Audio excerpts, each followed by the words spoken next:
Hello guys, it's me, Kitty Republic here, and today we are going to be looking at this Zionist propaganda video that has been made to indoctrinate kids into supporting Israel and its genocide.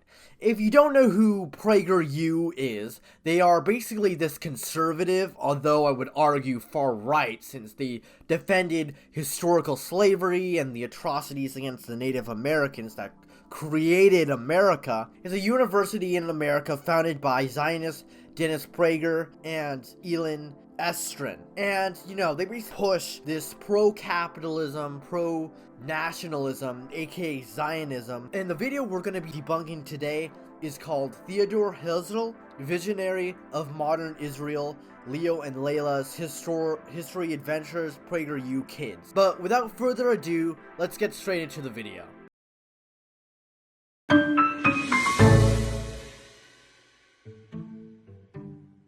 What's the deal, Layla?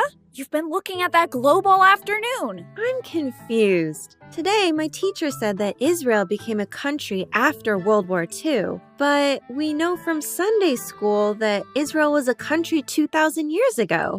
Okay, we are 22 seconds in and we're already not at a good start. Listen, historically speaking, there was a kingdom of Israel that existed from 930 BCE to 720 BCE, but its capital wasn't Jerusalem and only controlled what is modern-day northern Israel. The quote-unquote United Kingdom of Israel, which is claimed to have controlled all of modern-day Israel, West Bank, Jordan, and some parts of Lebanon and Syria, didn't actually exist, but was rather something made up by the Bible. Even if we were to give these Zionists the benefit of the doubt and say that Israel should exist, but Israel is only entitled to controlling the northern part of its territory, though in Palestine there were more Jews in the north, Palestinians are still the ethnic majority, and establishing a quote-unquote Jewish state in northern Palestine would require ethnic cleansing, although it would be less than in our timeline since it's less territory that this would be happening in.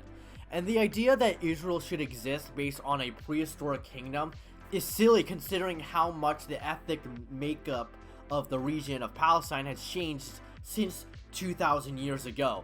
By that logic, Scotland and Wales should gain independence, the United States isn't a legitimate country and should disband into several Native American ran states, and China and Russia should also be disbanded into many different countries. But advocating for stuff like this ignores the reality of the modern day. That's right. It's the home of the Jewish people and their brave King David.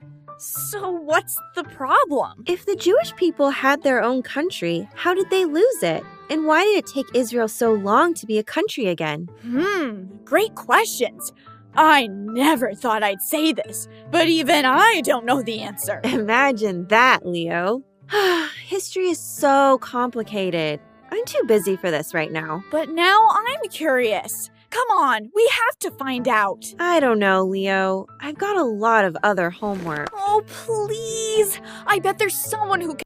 You are ignoring the fact that in order for Israel to become quote-unquote a country again, the Israeli army had to kill 17,000 people in the Nakba, and Israel still continues to kill Palestinians to this day. It's like an ongoing genocide that is very similar to how the Europeans who came over to America and founded America committed a long genocide against the Native Americans. Can explain Israel's history?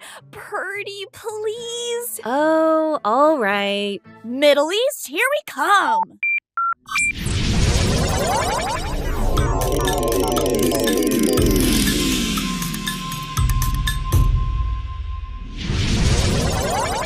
I love how when they type Israel in the time machine, they don't actually go to the Middle East, but instead go to Europe. This doesn't look like the Holy Land. Yeah, where's the desert? It's beautiful, though. I could definitely take a vacation here. Pardon, coming through. Excuse me, but are we in Europe? Switzerland, where else? Oh, no wonder it's so pretty. I've always wanted to come here and see the Swiss Alps. Great. Tourists. Focus, Layla. We're here to learn about Israel. Remember? Israel? That's the name God gave to our patriarch Jacob. Why, you must be here for the first Zionist Congress! Congress? That sounds like a government. That's kind of the idea. My name is Theodore Herzl. I've invited Jewish delegates here from around the world to get behind an extraordinary goal. A country for ourselves in our ancient homeland. Oh, now I understand why the phone took us here. My name's Layla. And mine's Leo. We're from the future. The future? From that gadget in your hand? Well, I'm honored to meet you both. But now, if you'll excuse me. Mr. Herzl, can you tell us more about Israel's history? We know it was a country in the Holy Land about 2,000 years ago, but what happened? That's a great question, Layla. I've been so busy preparing for this Congress that I sometimes forget not everyone knows the history of my people. We really want to know. It's been about 2,000 years since we've had a country of our own. We once lived in the land of Israel, but we were kicked out. This land was promised to us by God. Using religious texts to justify the creation of a country is not a good idea and ignores how the world actually works. And our holy city, Jerusalem, was selected by him. For hundreds of years, we had a homeland, but we always faced threats from other nations. And we were even conquered at different times. Sounds awful. Did the Jewish army fight back? Whenever we could, and sometimes God gave us miraculous victory.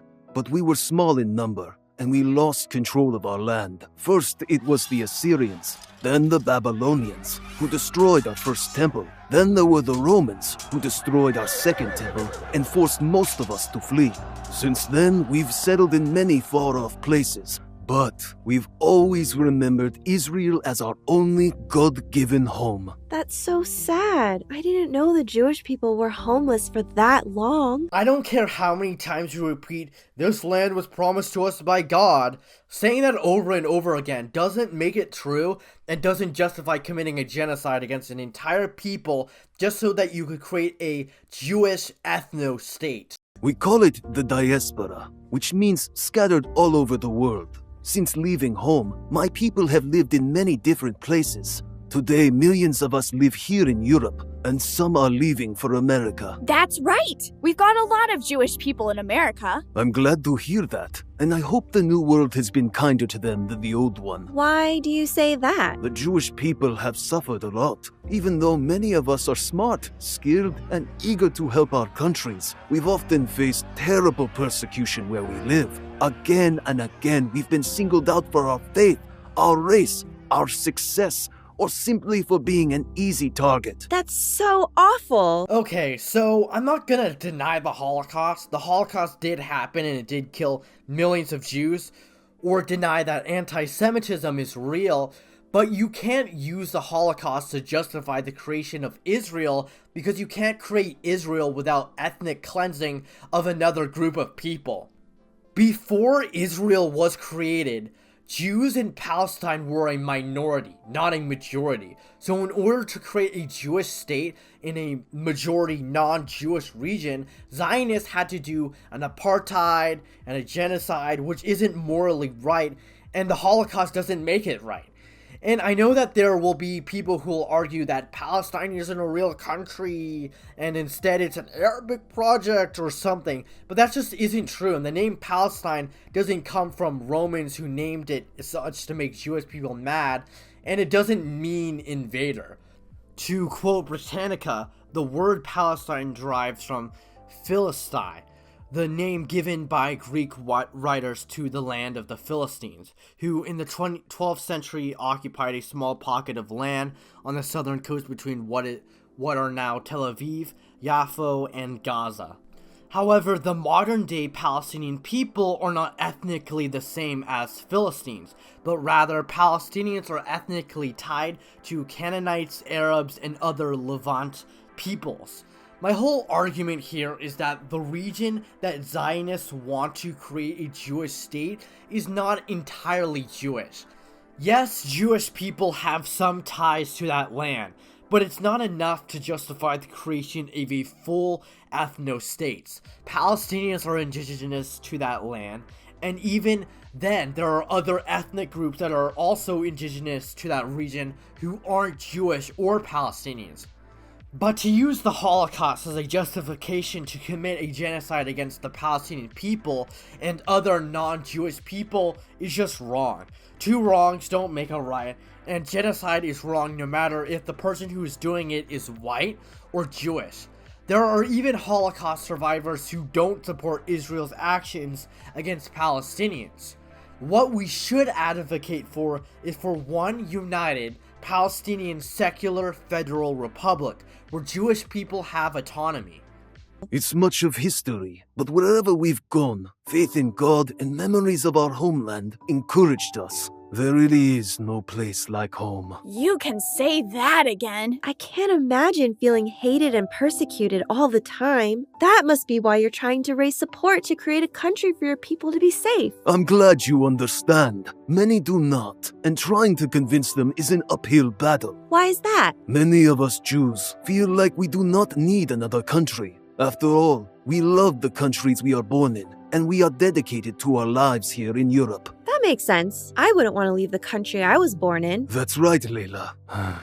But there is another problem. Anti-Semitism. That means prejudice against Jewish people. For some reason, we are targets of hate. But that's so unfair. Shouldn't you be judged on your character instead of your religion or race? Yes, Leo, I can hardly believe it. But this ancient prejudice against the Jewish people is still alive today. For many years, I belonged to a prestigious fencing team, but I had to leave after a teammate said terrible things about the Jewish people in a public speech. Are you sure you made the right choice? My dad likes to say, sticks and stones can break my bones, but words can never hurt me. Very clever, but anti-Semitism always leads to violence. Newspapers and politicians blame us for wicked things we've never, ever done. And that's led to some of us being attacked and killed. That's why we need a better solution. A country we can flee to and feel safe in. I'm all in! When will it be ready? I don't know, Leo. Right now, it's little more than an idea. Anti-Semitism is real, but creating an ethno-state for Jewish people on land that mostly isn't theirs and hasn't been theirs for 2,000 years, and even when it was Jewish, they didn't control modern southern Israel or Gaza and Jerusalem, is not the solution. In the same vein of black people creating an ethno-state in the American South is a solution for racism towards black people in America. Jewish people should live in harmony with Arabs and with non-Arab or Jewish people, with a federal secular Palestinian state. And I know that the first president of Palestine, Ayman al-Husseini, was a Nazi, but he only became president of Palestine because the British put him in charge and there wasn't an election that brought him into being president. The reason why there's all these tensions between Arabs and Jews is because of Zionism, and because Zionism is inherently extremist. But before Zionism, Jews and Arabs weren't enemies, and an example that Jews and Arabs can live peacefully together is the Islamic Golden Age, a long time before Zionism. I've written plays and books about it. I spent so much of my own time and money trying to get people on board. But I fear they may not be ready. Perhaps it's something my people will never see. But you can't give up, Mr. Herzl. You might be closer to achieving your goal than you think. Perhaps, but it's hard to tell. Mr. Herzl, there's something you should know about the future. Yeah, there's lots of cool stuff where we come from. Computers, video games, and other things you can't imagine. What I'm saying is, don't give up on your dream. In the future, there is a country called Israel. Its capital's Jerusalem. The capital of Israel is not Jerusalem, it's Tel Aviv, which is located in northern Israel. But even then, there are still mass graves of Palestinians in Tel Aviv, which just proves my point that Israel isn't a legitimate country. It's an amazing place. Really? A Jewish homeland governed by our ancient capital? That's incredible! Knowing the dream comes true does put some wind in my sails. If you will it, it is no dream. I like the sound of that. Even if I don't live to see it, a home for the Jewish people is a cause worth fighting for. and this Congress can be a great start. I've prepared a speech to convince these delegates from different countries that they need to band together and commit to making the Jewish state a reality. We've got a long struggle ahead, but with everyone on the same page and our faith to guide us, we can accomplish anything. Thank you for talking with us, Mr. Herzl. We had no idea how hard people like you work to make Israel a country again. And thank you, Layla. It looks like you've done some hard work yourself. You came a long way and found out what you wanted to know. Thanks. Goodbye. Farewell, children.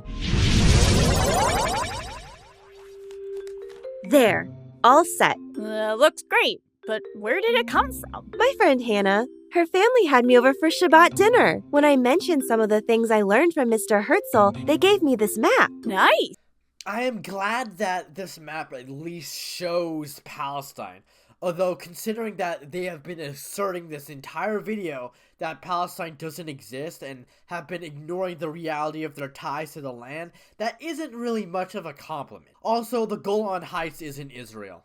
It's so wonderful that his dream of a Jewish state became a reality. No, it is not so wonderful that Israel exists.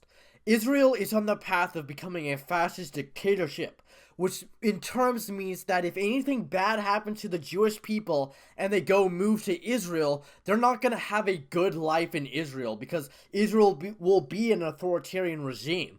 Not to mention the fact that in order for Israel to exist, other non-Jewish groups of people who have stronger ties to that land all have to die. Israel has actual concentration camps and bombs children as young as 0 years old. Israel has been built on mass graves, and in the end of the day, it fails at keeping Jewish people actually safe. Now Israel is a haven for Jewish people everywhere. A dream come true. But too bad he didn't get to see it. I read that he died in 1904. That's right, and Israel didn't become a country again until 1948. It's so sad that he didn't get to see the result of all his hard work. It is, Leo. But remember what we learned in school about World War II and the Holocaust? After those horrible things, Mr. Herzl's dream became more important than ever. And without him, it never would have happened. I guess some things are worth doing, even if we never see the result. I agree. Speaking of things worth doing, I have more homework you can help me with. Nice try, Layla. Listen, this video is propaganda, but from a naive standpoint of the world. This video pushes the belief that God gave the Jewish people that land, which you can make the real argument that when the Bible refers to Israel, they aren't talking about modern day Israel, but mean Israel more so of an idea rather than the modern day state of Israel. And it pushes the talking point that Israel needs to exist because of anti-Semitism. I can understand why Zionists who lived in Europe before World War II could think that, while also believing that they are wrong. The idea that the existence of a kingdom 2,000 years ago means that Zionists have the right to come in and try and erase an entire group of people from the world is utterly nonsense. Which is why I think that while this video is advocating for Zionism based on a naive view of the world, actually believing in Zionism is harmful to many people in real life. And I know that there is this two-state solution, but Israel doesn't want a Palestinian state to exist. And even if it was successful, which is unrealistic because of the racist attitude of the Israeli people, what it would end up being is there would be a Palestinian Islamic theocracy with an Arab ethno-state, and a Jewish Judea theocracy with a Jewish ethno-state. And in a sense, that's quite dystopian. Which is why we need one Palestinian state that is federal and secular and that respects Jews. But anyways, that's gonna be it for this video. If you liked it, make sure to subscribe. If you hate it, leave a comment about how you think I'm a Nazi or something. All the sources will be in the description, and have a good one.